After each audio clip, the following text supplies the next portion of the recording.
Ladies and gentlemen, welcome to Trav Talk's new series called The Power Talk. In this, we ask the real questions and don't stop until we hear the truth. We want to bring to you the truth, nothing but the truth. In the first of our series, today, we have with us a leader who has shown his might with actions rather than words. It gives me great pleasure to welcome Madhavan Menon, the Chairman and Managing Director of Thomas Cook India. The Thomas Cook India Group is the largest travel and travel-related service company in India with a global footprint that spans 25 countries across 5 continents. Their parent company, Fairfax, has also invested in the Bangalore International Airport. Madhavan joined Thomas Cook in the year 2000 and stepped up to the position of Managing Director in the year 2006. He was appointed Chairman and Managing Director in the year 2016. The question which I really need to understand, since you know this industry very well, A, do you think the government has done enough for this particular industry? And with that, I really would like to ask you is, my question to you would be that why should the Indian government come to the rescue of the industry? And with that, my question which will be with it is there anything the government can do without being financially involved? Is financially the only measure which we're talking about? Or can the government do anything for this particular industry which is non-financial? The government could have been a lot more sensitive to the needs of the industry. I don't believe, to your question, that the government necessarily needed to directly fund everybody. The travel industry side of it, the smaller mom and pop shops and the smaller players anyway qualified for some degree of support from the government. The moratorium on the loans would have helped. But the reality is, if I look at it as an industry as a whole, I just wish the government had looked at things in a broader perspective than just looking at handing out money. It's going to be early next year before things come back. We can't expect the government to support us for 9 or 10 months. So in reality, I think certain, not even tax breaks, but in certain indirect initiatives would have helped this industry tremendously.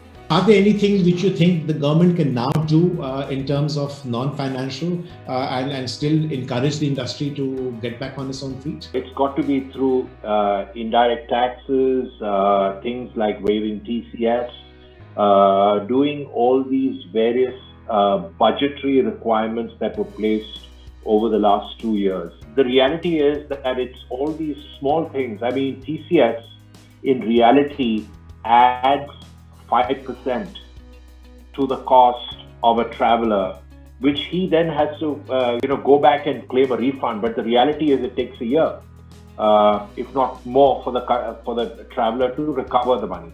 The other aspect of it is the taxes in terms of entertainment taxes and other things that have been put in place for the hospitality industry.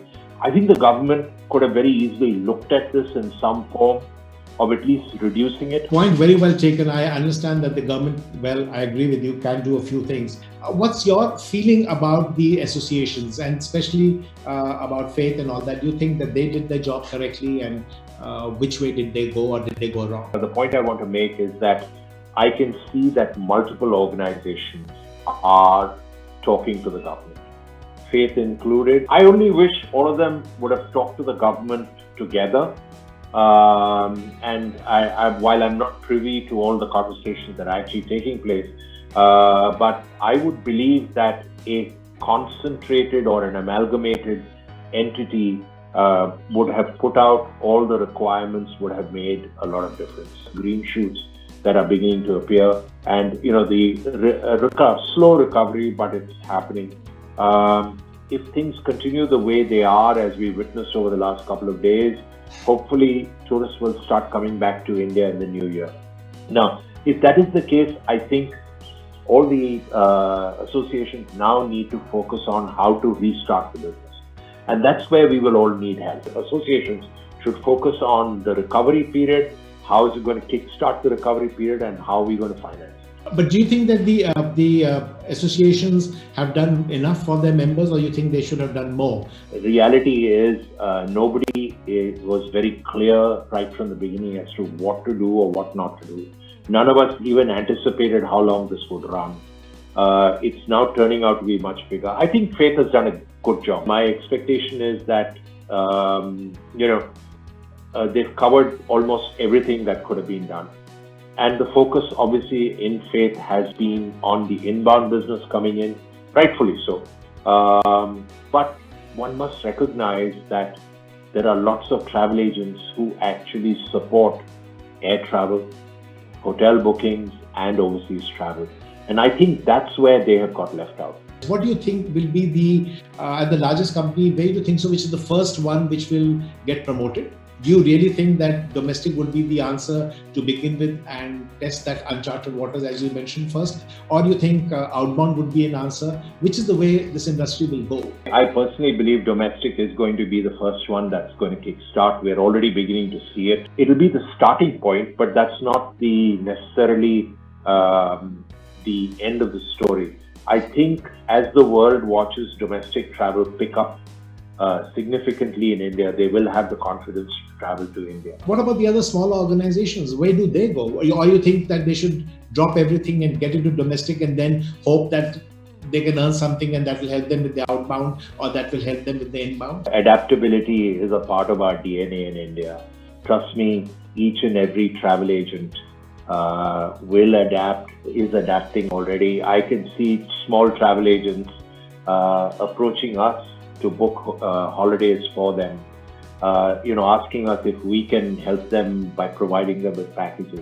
So I think it's about adaptation. If you have the will to survive, you will adapt, however big or small you are. Please understand, even though we've run the business, we are now adapting to a degree of focus on the domestic business, which we had never put in before.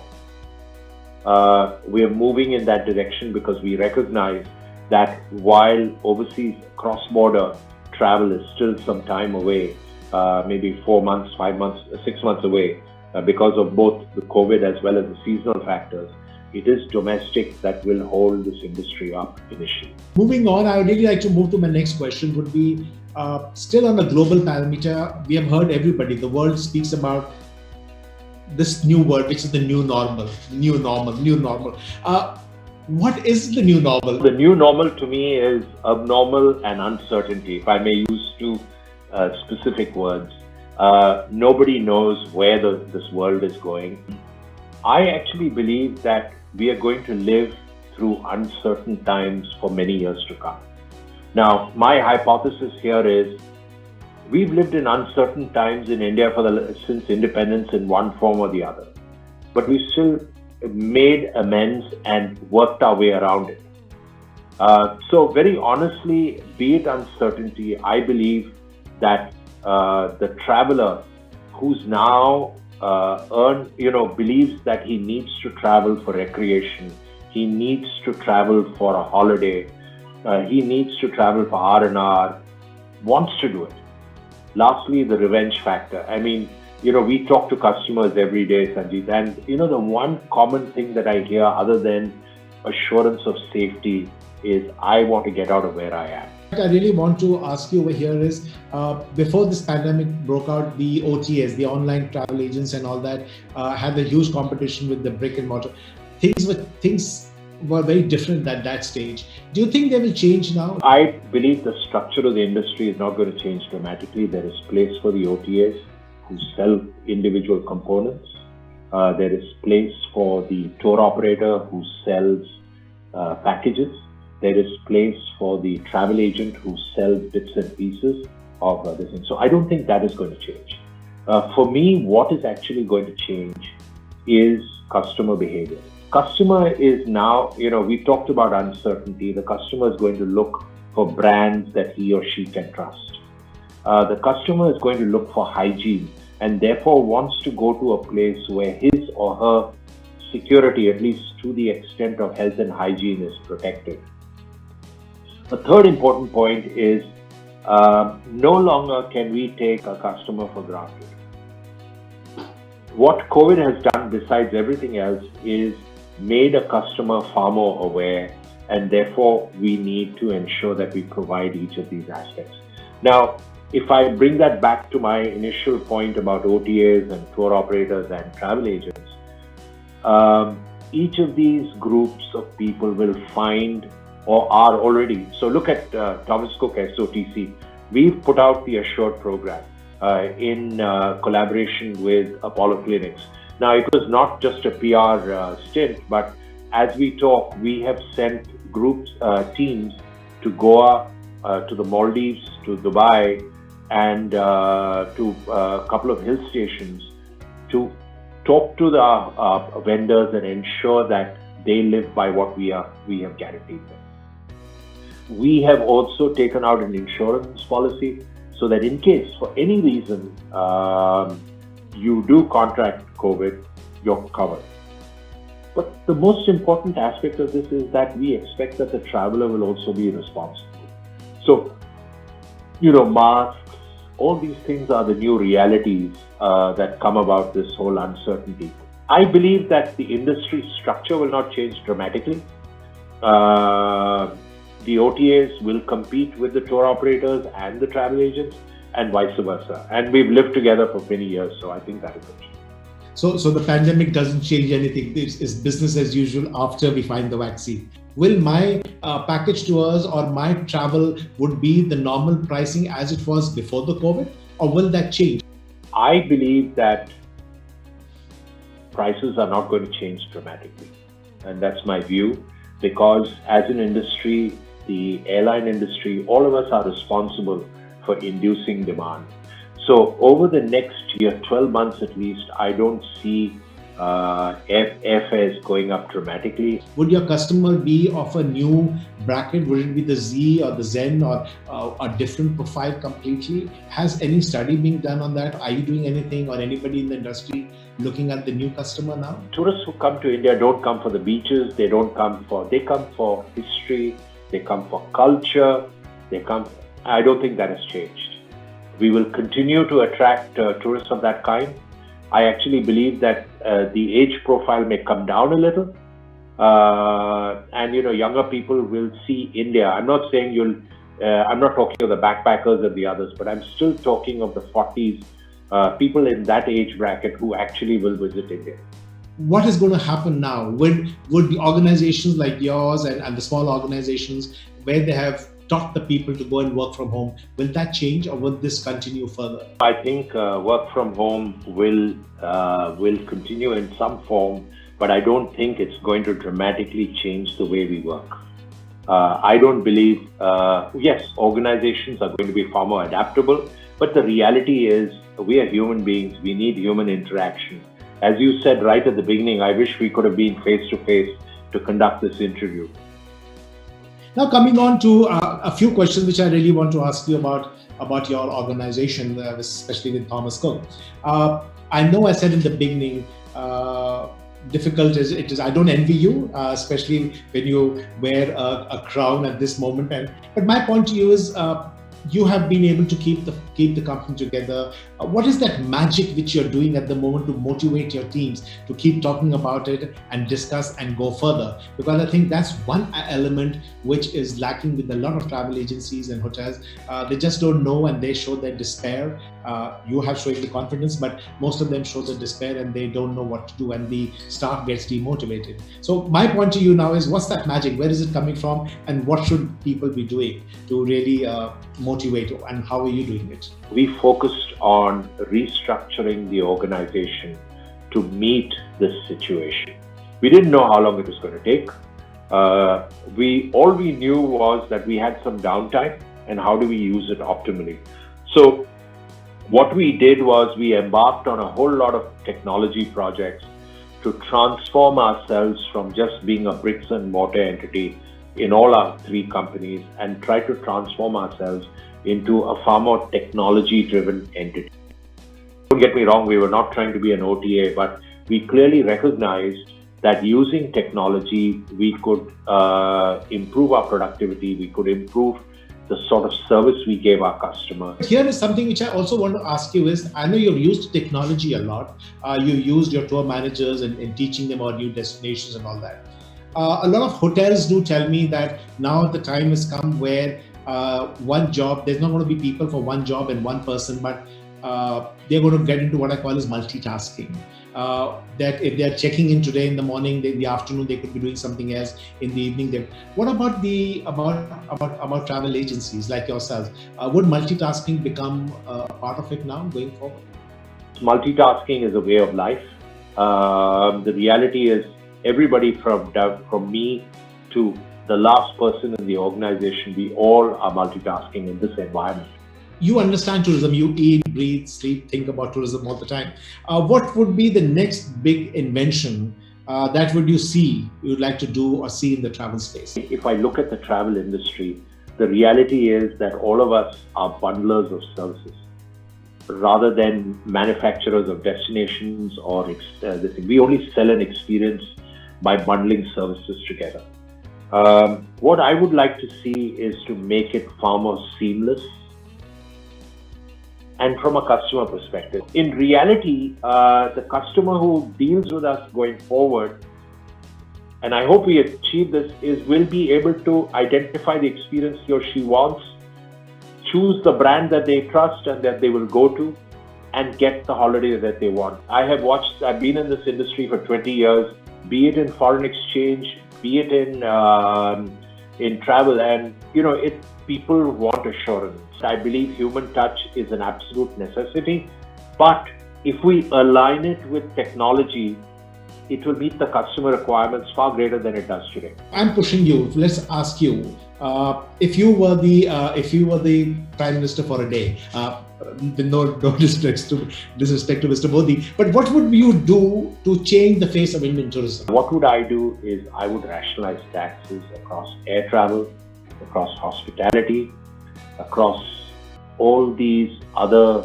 facilities which our tax officers believe are the easiest way to milk people. There has to be a degree of trust. I genuinely believe it's lacking.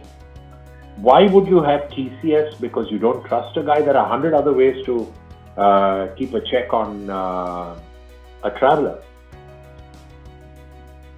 But you come and throw this thing in the belief that you can claim a refund. The hotels have taken out their own videos. They're telling people how cleanliness is being done, how room service is going to be done. Airlines have done the same thing. The airports are doing the same thing, telling us how the check-in has to be done, stuff like that. Now, when it comes to the travel agent, and let me assure you that travel agent is the only one who directly deals with the customer. He has a one-on-one rapport with him. If you really ask me, if you talk to them, and maybe an airline or a hotel may not be able to talk to the customer, but the only person who can talk to the customer is the travel agent. He knows them, he understands them, he can pick up the phone and talk to them. Why isn't the travel agent doing to build his confidence with the customer? We took a small step forward. As I mentioned to you, we aligned with Apollo Clinics, which is a part of the Apollo Hospitals group, to set up an assured program. We went and took out insurance. We then tied up with hotel groups to ensure hygiene. And as I mentioned, we've got teams that are out there right now, and we will ensure that we work with the hotels. Look, I don't think any of us can work in isolation. We have to work with the airlines and the hotels to ensure that we all deliver what we're committing to. So the reality is, I think all of us are trying to live up to our expectations. But Sanjeet, having said that, everybody cannot afford to put these programs in place. So I think they will sort of melt into each other and become hygiene standards as we go forward. Would tour groups start in 1921? Next summer, can we expect some tour groups, or is it going to be FIT business? Of course. Again, you'll call me an optimist, but I'm very sure that we will sell packaged holidays in next year. It'll be a combination of FIT, the individual traveler, and it'll be the group traveler. These are things that you cannot separate India from. So let's be realistic about it. The reality is, it's going to happen. Trust me. But I can't tell you, is it going to go back? Is it a V-shaped recovery? I'm not convinced it is. It's going to take a little longer, but it's coming back. Mr. Madhavan Menon, it's been a pleasure speaking to you. I think we really Thank you. enjoyed, and I think your optimism. Apart from optimism, I think the way you have you think about it and you are pragmatic about your approach. I think this is wonderful. I really wish the whole industry gets it from you, and and that's something which you will love to see you there at the head of things and looking at things differently, and the industry growing back. Thank you so very much. I can't shake hands with you, but I can say once again, namaste, and I wish you all the best and all the success in whatever you're doing, and best of luck to you.